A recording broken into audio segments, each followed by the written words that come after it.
Okay, so we got it coordinated. I love this sequence. I never tire of watching it. And this time I made some detailed notes. And I want to share these with you and see whether you saw the same thing. And if you saw something different, that's fine also. But this is another example of how I would ask you to do a film analysis. Right from the beginning, it actually shows us the relationship between work and non-work aspects of a person's life, where he's driving in Los Angeles traffic. And you have to have done that, and I have, to really know what it feels like after, for example, doing a seminar for about 8 hours, 22 miles from my hotel, and it took 2 hours to go in a vehicle that I was not driving. It was by a local person who knew the highway and knew the routes. 2 hours in that deadly, killing traffic. Are you from Los Angeles by chance? Yeah. No, but you are. So the traffic is real. And I have actually towed a 28-foot trailer through there in a total length of 53 feet, and looks like I'll be taking a 40-foot motorhome through there sometime early spring. So I'll have to study the film carefully to get the ambiance of driving 30,000 pounds down the road at 2 miles an hour. So he's going to work, and before he even gets there, does Peter appear irritated? He's pissed. He's totally pissed. Now, when he walks in, you begin to get some sense of the work environment. He goes past 2 reception people at the desk who don't even look at him, right? A lot of people don't notice that. They sit there and they're looking down when you would think that they'd kind of want to know who's coming in the door. They're not necessarily security people. They don't appear to be that.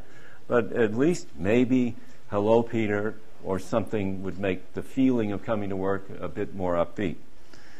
He then knows something's going to happen to him. Am I right? Because every day, Peter, you know when you come up to that doorknob, because of the nature of the carpeting, in a somewhat dry, not as dry as here, climate, especially with air conditioning, which dries the air, you're going to get a shock. Every day of your work life, including some weekends, you know you're going to get a shock. So now you don't feel any better than you did in driving through traffic. When he walks toward his cubicle, notice that the shot is a high overhead shot. So you look down on him and you see this vast expanse of cubicles. And have you worked in an environment like that?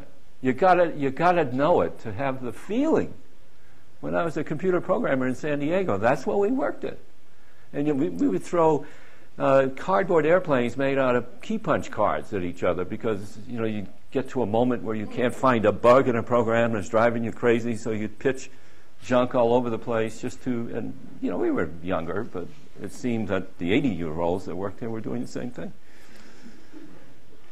Now, I believe there was a moment when driving to work where stereotyping took over. What am I thinking of? You locked the door. And he turned his music down. Yeah. Why? Who was the guy? He was a black African American selling newspapers. But what's his name? And I never remember his name at the moment. Oh, it's Michael Bolton. Of course I know his name. How could I ever forget? It's Michael Bolton. Michael Bolton doesn't want the black guy to think he's either making fun of him by listening to the music, and he's jamming. He's got the accent, the African American accent from Los Angeles, and he's just jiving away. And he's a pretty white dude, so you would not expect that to happen there. And then there's let's go inside and think about coworkers. All of us have coworkers in our work environment. And if you're in this cubicle culture, as we could call it, they're pretty close by.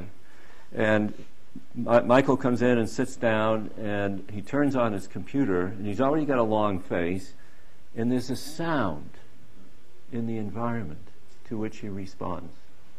What was it? Just a moment. I don't think anybody in here could do it. She's perfect. She's perfect. And they take a shot of her sitting there in her, I don't know, red dress or something. It's all brightly colored, and she's got on earphones. Just a moment. And she says that all day long. Right next to you. Think about it. Yeah.